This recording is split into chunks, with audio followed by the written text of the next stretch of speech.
लेकिन दिक्कत इस बात की है जो गरीब बच्चे पढ़ते थे वो कहाँ जाएंगे। यहाँ जो 2.5 किलोमीटर दूर विद्यालय है, कभी कल वहाँ ताला लगवाएंगे, ठीक है, मुकदमा हो जाएगा, जेल चले कोई बात जाएंगे। नहीं, कोई बात नहीं। मुकदमा देश के खातिर हमारे जवान फांसी पर चढ़ गए, जेलों में चले गए, तो जेल जाएंगे तो कौन कौन सा पहाड़ टूट पड़ेगा भाई। जब मधुशाला सरकार खोलने को तैयार है तो पाठशालाएं क्यों बंद हो रही हैं? बराबर मैं इस विद्यालय को दिखाने का प्रयास कर रहा हूँ और जानने का प्रयास कर रहा हूँ इस विद्यालय को क्यों बंद किया गया। यही विद्यालय नहीं, पूरे यूपी में लगभग 5000 विद्यालय को बंद किया जा रहा है, लेकिन अभी तक किसी ने ठीक से आवाज उठाने का प्रयास नहीं किया। लेकिन आज अगर विद्यालय बंद हो रहा है तो हमको बहुत बड़ा कष्ट है, बहुत बड़ी पीड़ा है, इसलिए कि विरासत हमारे गांव की है। थाना अध्यापिका है। अच्छा मैम, क्या वजह रही इस स्कूल में बच्चे नहीं आए? हमको इस सब के बारे में कुछ नहीं पता है, ये सब शासन प्रशासन अधिकारियों का मैटर है। मैम एक मिनट नहीं सुनते रहे हो सकता है या सुविधा न मिल पा रही हो या शिक्षा न मिल रही हो। तो मैं आपसे एक बात कहना चाहूंगी कि जैसे आप लोग यहाँ आए हैं तो मेरे उच्च अधिकारियों से आपको परमिशन लेके आना था। अच्छा। एक चीज तो ये भी था, क्यों निकले? हम यहाँ पहले प्राइमरी चलाते थे नर्सरी के रूप में, तो बच्चे खचाखच भरे रहते थे। कितने बच्चे रहते थे तब? हमारे यहाँ लगभग 700 बच्चे रहते थे। इस विद्यालय में 700 बच्चे पढ़ते थे। यहाँ जगह नहीं अटती थी। चमकता पूरा कमरा, टाइल्स लगी, कहूँ तो इधर देखेंगे बोर्ड वगैरह, बड़ा ही प्यारा रूम रहा है या बड़ा ही प्यारा क्लासरूम रहा है। इससे पहले प्राइवेट चलाया जाता था, अब सरकारी कर दिया गया। अब सरकारी कर दिया गया और अब सरकारी से भी बंद कर, सरकारी से भी इसको रिटायल कर दिया गया। जितने विद्यालय अपने पाठशालाएं बंद हो रही हैं उससे दोगुनी स्पीड में दोगुनी संख्या में मधुशालाएं बढ़ रही हैं। यानी पिएगा इंडिया तो जिएगा इंडिया।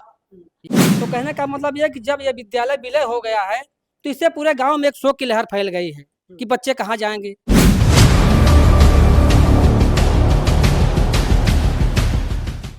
एक तरफ उत्तर प्रदेश सरकार सर्व शिक्षा अभियान की बात करती है तो दूसरी तरफ प्राइमरी स्कूलों को बंद कर रहे हैं। सवाल यह नहीं है कि स्कूल क्यों बंद किया जा रहा है, सवाल यह है कि गरीब के बच्चे कहाँ पढ़ेंगे। हमारे पीछे जो है कहूँ तो स्कूल दिख रही है या स्कूल का विलय हो चुका है, यानी कि मर्ज हो चुका है। प्राथमिक विद्यालय बिगैया विकासखंड सांसो प्रयागराज।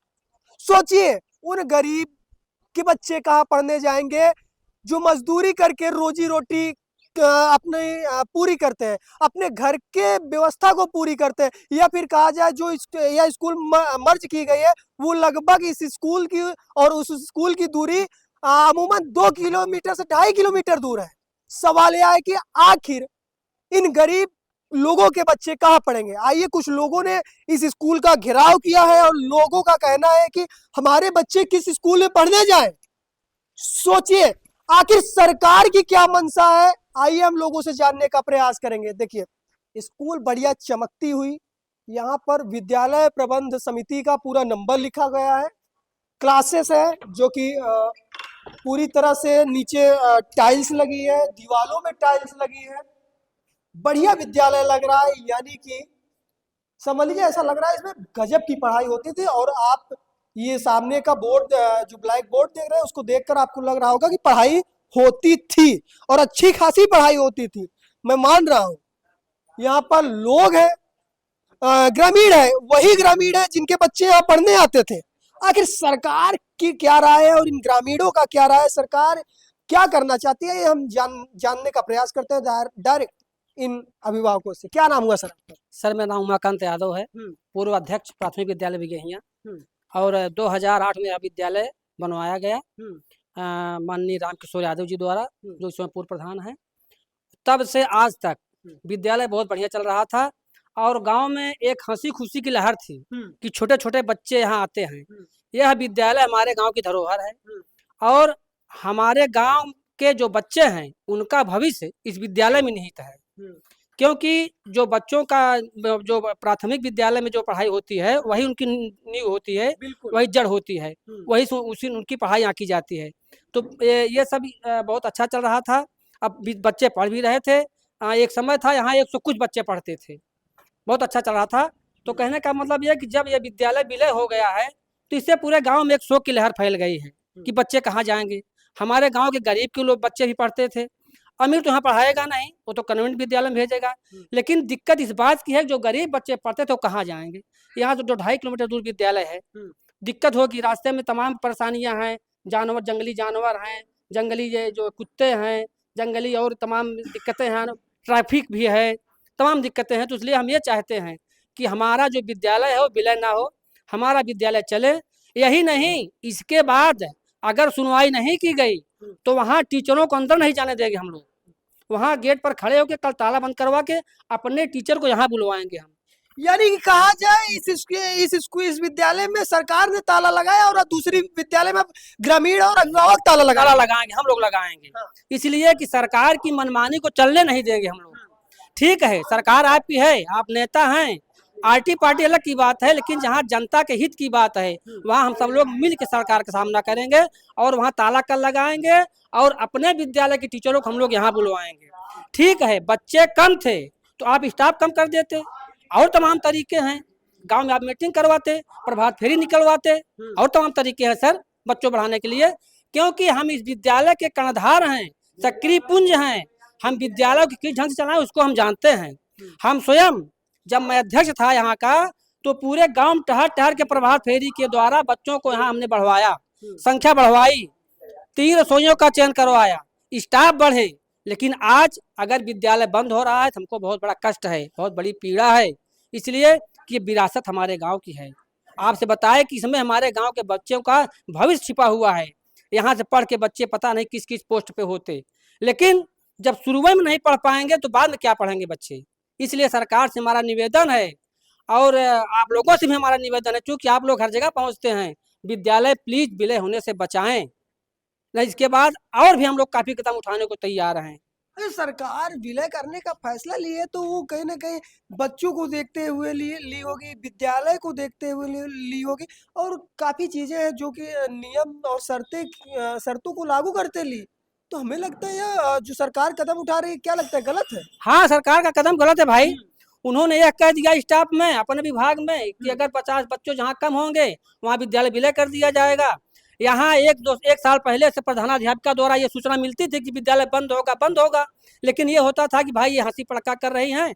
और इस दिन भी मीटिंग हुई और उसमें इन्होंने कहा, लेकिन गांव के लोग समझ नहीं पाए, खटाखट सबने साइन कर दिया। अब फिर ये बाद में पता चला कि तो विद्यालय बंद हो गया। फिर गांव में जो है एक शोक की लहर फैल गई। फिर गांव ने कहा नहीं भाई, मीडिया को बुलवाया जाए और जगह इस बात को शेयर किया जाए कि नहीं विद्यालय चलना चाहिए। भाई कहाँ जाएंगे हमारे गाँव के बच्चे, गरीब बच्चे हैं, ये 5,000, 4,000, 2,000 महीने थोड़ी पैसा खर्च कर पाएंगे।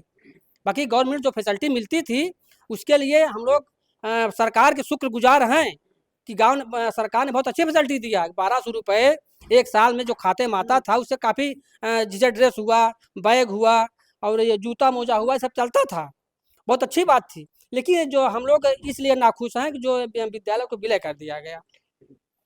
एक तरफ कई ऐसे प्रदेश है जहां पर एक बच्चे के लिए पूरा विद्यालय, पूरा स्टाफ खोल दिया जाता है, और एक तरफ वो उत्तर प्रदेश सरकार और वो यूपी सरकार है जहां पर कहूँ तो अधिक बच्चे होने पर भी इस विद्यालय को विलय कर दिया गया। क्या नाम हुआ? राजेश यादव। राजेश जी, ये बताइए इस विद्यालय को विलय होने का कारण क्या मान रहे हैं? बिल्डिंग या फिर बच्चे या फिर कहा जाए राजनीतिक दबाव? राजनीतिक तुष्टीकरण है। ये सरकार यही चाहती है, उसकी यही मंशा रही है हमेशा से कि ओबीसी SC ST समाज के बच्चों को अशिक्षित किया जाए, उनको अंधभक्ति में ढकेला जाए। अब आप खुद ही बताइए कितनी मधुशालाएं खुल रही हैं। जब मधुशाला सरकार खोलने को तैयार है तो पाठशालाएं क्यों बंद हो रही हैं? पाठशाला बंद करने का उसका मकसद ही यही है कि आप पढ़ोगे लिखोगे नहीं। और छोटे छोटे बच्चे हैं 3 साल 4 साल 5 साल के, वो 2 किलोमीटर 3 किलोमीटर पैदल जाएंगे। और पहला नंबर तो ये किसान का गाँव है, लोग अपने खेत बाड़ी में जाते हैं, सुबह उनको पहुंचाएं, फिर वो जाएं दोपहर को ले आएं, डेली का फिर उनका एक काम हो जाएगा। जिसके घर में एक ही सदस्य है उसके 2 बच्चे हैं, अगर वो खेती नहीं देखेगा तो वो भूखे मरेगा। तो इसलिए कि शिक्षा से वंचित करने का उनका सबसे बड़ा जो तोड़ है कि गांव से इस गांव को उस गांव में ले जाओ। यहाँ ओबीसी SC ST और 1-2 घर ऐसे हैं जो जनरल कास्ट में आते हैं, उनके बच्चे तो यहाँ कभी नहीं आए हैं। ओबीसी SC ST के सारे बच्चे यहाँ 40-45 बच्चे जो थे ये थे। अब ये बताइए, सरकार क्या कहती है कि 2 बच्चों से ज़्यादा मत पैदा करो।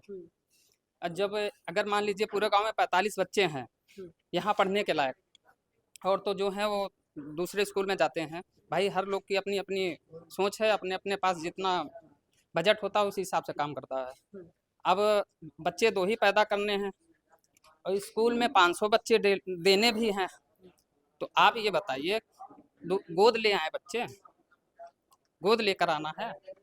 तो गांव में जितने बच्चे इनका कहने का मतलब है सरकार कहती है हम दो हमारे दो, और अब वही सरकार कहती है कि इस विद्यालय में मतलब प्राइमरी विद्यालय में 50 बच्चे से कम रहेंगे वो विद्यालय बंद हो जाएगा। जब भैया हम दो हम हमारे दो रहेंगे तो बच्चे कहाँ बढ़ेंगे? बच्चे तो वही स्कूल चीज है में भाई, अब उनके यही मंशा है ना कि हम पहले तो जनसंख्या में वृद्धि करने से रोक लगाएं और स्कूल में जनसंख्या भी मांगे, तो वो जनसंख्या कहाँ से पाकिस्तान से आएगी? आप ही बताइए। अब यहाँ ज्यादा से ज्यादा कक्षा 5 तक की स्कूल है, तो ज्यादा से ज्यादा 9 साल 10 साल तक के बच्चे यहाँ रह सकते हैं, और जो 2 साल 1 साल 3 साल के हैं। अब किसी के 2 बच्चे होंगे, एक आंगनवाड़ी में होगा, एक यहाँ होगा। अगर यहाँ नहीं होगा, उम्र ज्यादा हो जाएगी, अगर 5वीं कक्षा वो पढ़ चुका है तो दूसरे स्कूल में जरूर जाएगा। आपका बच्चा आज स्कूल गया है जिस स्कूल में अभी लय हुआ? हाँ, वो खुली ही नहीं है, यही है। नहीं जो हमारे दूसरा स्कूल जिसमें कहाँ जा रहे हैं वो, हम नौकरी करने जाए, सुबह 7 बजे नौकरी जाते हैं, 8 बजे स्कूल 9 बजे खुलता है। इधर आ जाइए। क्या नाम हुआ चाचा? कहाँ है चाचा? अरे भाई ये बोल कम पाते हैं। दांत पीड़ा साहब, दांत दर्द कर रहा है। क्षेत्र पंचायत सदस्य हैं। अपने क्षेत्र के का विद्यालय आप नहीं बचा पाए विलय होने से? अब ये 35 बच्चों का सरकार रखा हुआ है। 50 है? 50 बच्चे 35 है, आज 35 है, कल 45 हो जाएंगे, पर और समय बीतेगा 55 हो जाएगा, 100 हो जाएगा। ये 35 हो गया तो क्या बच्चे छोटे छोटे जो गांव समाज में बढ़ रहे हैं बच्चे, वो बच्चे बड़े होंगे तो आएंगे नहीं कॉलेज में। तो सरकार तो ये चूतिया बना रही है, बंद कर रही है जो विद्यालय। बच्चे छोटे छोटे बढ़ेंगे, अभी छोटे छोटे बच्चे जो हैं आने लायक नहीं है, अभी बच्चे वो बड़े होंगे तो कहाँ जाएंगे? अच्छा, इस अभी तो 20 किलोमीटर इस विद्यालय को बंद करके यानी कि इस बिल्डिंग का क्या किया जाएगा? अब ये तो सरकार ही इसकी तय करेगी, क्योंकि इस बिल्डिंग में हम लोग हाथ नहीं लगाने देंगे। हर जगह से इस बिल्डिंग का रोक करेंगे और यहाँ से जाने नहीं देंगे। हर कोशिश हमारा लोग का प्रयास रहेगा कि हम हर तरह से रोकने के लिए तैयार हैं। क्या लगता है इस बिल्डिंग को क्या किया जाएगा? देखिए, पैसा वो तो दे नहीं रहे हैं, हाँ। पैसा तो किसानों का लगा है, कष्ट किसानों को हो रहा है। बताइए सरकार अपने किस बजट से पैसा देती है, पैसा आता कहाँ से है? जैसे लोग पुरैया कहावत कहते हैं पूर्वज लोग कि बरसेगा कहीं लेकिन पानी नर्दा की बहेगा। तो कितनी भी महंगाई कितनी भी खर्च आए वो आके किसानों के ऊपर गिरेगी। उनको क्या पता है कौन सा गेहूं चावल बेच के पैसा दिया है गवर्नमेंट? सिर्फ किसानों का पैसा लगा तो कष्ट किसानों को होगा। उनको क्या पता? विद्यालय बंद कर देंगे, विद्यालय से पड़ा रहेगा। इसमें जो है अगर आगान भाई चलेगा तो ठीक है, नहीं से फालतू जर्जर विद्यालय पड़ा रहेगा, जर्जर फिर गिर जाएगा। उनको कौन सा कष्ट है, कौन सी उनको पीड़ा है विद्यालय से? क्या लगता है इस विद्यालय को बंद करने के बाद इस बिल्डिंग का क्या होगा? जहाँ तक मेरा मानना है कि जिस तरह से सरकार कदम उठाई है, तो आज नहीं कल ये मधुशाला ही खुलेगा। हाँ, क्योंकि जितने विद्यालय अपने पाठशालाएं बंद हो रही हैं उससे दोगुनी स्पीड में, दोगुनी संख्या में मधुशालाएं बढ़ रही हैं। यानी पिएगा इंडिया तो जिएगा इंडिया। ये चीज ये क्या कहते हैं, अपने भारतीय जनता पार्टी के जो मुख्यमंत्री जी योगी आदित्यनाथ जी हैं, उनकी यही विचारधारा रही है और यही सोच है। क्योंकि एक कहावत कही गई है बुजुर्गों में कि आगे नाथ न पीछे पगहा, तो केकरे नाव पर रोवे गदहा। तो इनके परिवार से कोई मतलब नहीं है, बाल बच्चों से कोई इनका वास्ता ना तो कभी रहा है और ना ही रहेगा। और वैसे भी आप जानते हो, आप लोग खुद मीडिया से हो, आप लोग को पता होगा कि इनके ऊपर कितने मुकदमे थे, कितनी धाराएं थी। ये मुख्यमंत्री के पद पर बैठते ही अपनी सारी धाराएं जो हैं वापस करा लिए, और इससे इनका चरित्र भी पता चलता है कि इनकी पुरानी चरित्र और इनके पुराने जो जीवन काल थे वो किस तरह की थी। ये इसी तरह से आप समझ सकते हो। मैंने सुना था पढ़ेगा इंडिया तभी बढ़ेगा इंडिया, आपने ये लाइन को बदल दिया। नहीं, पिएगा इंडिया तो जिएगा इंडिया। हाँ, बढ़ेगा इंडिया कहाँ? इंडिया तो वैसे भी विश्व गुरु बन चुका है, अब कहाँ बढ़ा के लेके जाओगे बताओ? अच्छा, हाँ, लग रहा है विश्व गुरु भाई अब सरकार मुहर मार के बैठी हुई, हम आप क्या कर सकते हैं? अब वो विश्व गुरु तो वही बने हैं, हम लोग तो विश्व के ऐसी अवस्था में बैठे हैं कि अपने बच्चों को, जहाँ पर सरकारी स्कूल में जो दूसरी सरकार के कार्यकाल में ये सब खुला था, चाचा आपके भी बच्चे आते थे पढ़ने? पहले आते थे, अब निकल चुके हैं। इस स्कूल क्यों निकले? हम यहाँ पहले प्राइमरी चलाते थे नर्सरी के रूप में, हाँ। तो बच्चे खचाखच भरे रहते थे। कितने बच्चे रहते थे तब? हमारे यहाँ लगभग 700 बच्चे रहते थे। इस विद्यालय में 700 बच्चे पढ़ते थे? यहाँ जगह नहीं अटती थी, पीछे आगे सारी बाग भरी रहती थी। आज भी मेरा दावा है कि मैं नर्सरी के रूप में चलाऊं तो इस विद्यालय में जगह नहीं रहेगी। हमारे गुरुजी के समझे? पढ़ाए हुए लोग आज लगभग भी इन चारों गांवों में मेरे पढ़ाए हुए आज सब बच्चे हैं, बड़े हो गए हैं ये सब। अच्छा, इससे पहले प्राइवेट चलाया जाता था, अब सरकारी कर दिया गया अब सरकारी कर दिया गया, और अब सरकारी से भी बंद कर दिया। सरकारी से भी इसको रिटायल कर दिया गया, यानी कि कहा जाए शुरुआत आपने किया, उसके बाद से गवर्नमेंट हुआ, आज बंद हुआ। बंद हो गया। देखकर बहुत हमें तकलीफ हुई। कष्ट है, हमें बहुत कष्ट है कि ये बिल्डिंग बनी है जरूर, लेकिन जिस उद्देश्य से हम लोगों ने इसको बनाया था, जमीन दिया था कि छोटे बच्चे पढ़ेंगे यहाँ, हमारे बारात विवाह के अवसर पर काम देगा, कोई सभा होगी, लेकिन उद्देश्य कोई पूरा नहीं होते दिख रहा है। समझ रहे हैं? हमें बहुत कष्ट है। समय देना चाहिए सरकार को। 35 है तो 60 हो जाएंगे बच्चे यहाँ, मेरा दावा है। मैं यदि मेरे हाथ में थोड़ा सा पावर रहे, जैसे अध्यक्ष पद मिल जाए, देखो मैं कैसे संभाल देता हूँ बच्चों की संख्या, लेकिन पता नहीं किस ढंग से यहाँ क्या करते हैं लोग। ज्यादा नहीं बोलना चाहिए। मैं जब यहाँ दिखाऊंगा तो चमकता पूरा कमरा, टाइल्स लगी, कहूँ तो इधर देखेंगे बोर्ड वगैरह, बड़ा ही प्यारा रूम रहा है, या बड़ा ही प्यारा क्लासरूम रहा है। देखिए कहीं कहीं मैंने विद्यालय में देखा, जिस विद्यालय में मर्ज किया गया वहाँ टाइल्स तक नहीं लगी थी, लेकिन इस विद्यालय में पैसा खर्च किया गया है। लेकिन आखिर सवाल यह है कि बच्चे क्यों नहीं आए? बच्चे वहीं आते हैं जहां शिक्षा मिलती है। क्या इस विद्यालय में अध्यापकों की गलती थी जो 50 बच्चे नहीं पूरा कर पाए, या फिर इस गांव में बच्चे ही नहीं थे? यहाँ पर अध्यापिका है, मैम आप इस स्कूल की अध्यापिका है? प्रधाना अध्यापिका है। अच्छा मैम, क्या वजह रही इस स्कूल में बच्चे नहीं आए? हमको इस सब के बारे में कुछ नहीं पता है, ये सब शासन प्रशासन के अधिकारियों का मैटर है। मैम ये मैम एक मिनट मेरे 35 बच्चे नामांकित थे, बच्चे आते भी थे, कभी कम कभी ज्यादा। भाई खेती बाड़ी लोग की रहती थी तो आते जाते रहते थे, कभी कम कभी ज्यादा, उसकी कोई बात नहीं थी, बच्चों से कोई मतलब नहीं था। यहाँ जो गांव के लोग हैं प्राइवेट स्कूलों में नाम लिखवा दे रहे हैं। हम लोग इतना निवेदन करते रहे कि मत लिखवाइए भाई, यहीं पढ़ाइए लिखाइए, नहीं सुनते रहे। हो सकता है या सुविधा न मिल पा रही हो, या शिक्षा न मिल रही हो। तो मैं आपसे एक बात कहना चाहूंगी कि जैसे आप लोग यहाँ आए हैं तो मेरे उच्च अधिकारियों से आपको परमिशन लेके आना था। एक चीज तो ये भी था मैम, अब एक मिनट, मीडिया कहीं बात करने जाए तो एक लोगों से बात करें, क्योंकि हमको इसके बारे में कुछ भी नहीं पता है। हम जाऊँ बीएसएस से यहाँ पर परमिशन लूं कि मैं स्कूल में कवर कर रहा हूँ, लेकिन उसके बारे में हम कुछ नहीं कह सकते। ये मर्जर वगैरह के बारे में हमारे पास कुछ नहीं, हम तो शासन के निर्देश एक बच्चा का पालन हम लोग कर रहे हैं। बिल्कुल श्योर मैम, आप अपना काम करें। आज मुझे कुछ हमारा कागजात अभी यही है सारा, तो एमडीएम की फीडिंग करनी थी, जो कंपोजिट वगैरह का जो पैसा आता है तो उसका फीडिंग करना था। तो ये हुआ कि चले रजिस्टर अपना लेते आए, क्योंकि अभी तो सब कुछ मेरे ही पास है, तो बस उसीलिए हम आए थे। अब आप लोग आ गए हैं तो फिर आपने मुझसे वार्ता किया, मैं खुश हूँ, लेकिन मैम सवाल यह है कि मीडिया कितने विद्यालय के लिए कितना परमिशन ले? आप बताइए। मीडिया आर्टिकल 19 के तहत वो दोस्त है भाई, हम तो यहाँ नौकरी कर रहे हैं। मैं आपको दोष नहीं दे रहा हूँ, बस ये पूछ रहा हूँ कि विद्यालय में बच्चे क्यों नहीं पढ़ पाए, क्या रहा? ये बच्चे अभिभावक को हम कैसे बताएं, हम लोग तो पढ़ा ही रहे हैं भाई। अभी एक बच्चा यहाँ पर है, आइए हम जानने का प्रयास करते हैं। क्या नाम हुआ बाबू तुम्हारा? प्रतीक नाम हुआ। अच्छा प्रतीक, ये बताओ पढ़ाई होती है यहाँ? हाँ। पढ़ाई होती है। कितने साथी थे तुम्हारे, कितने बच्चे थे यहाँ? ढेर सारे। अच्छा प्रतीक, ये मालूम है ये आपका ये जो स्कूल है जहाँ आप पढ़ते हैं बंद हो गया, मालूम है? बोलो बाबू।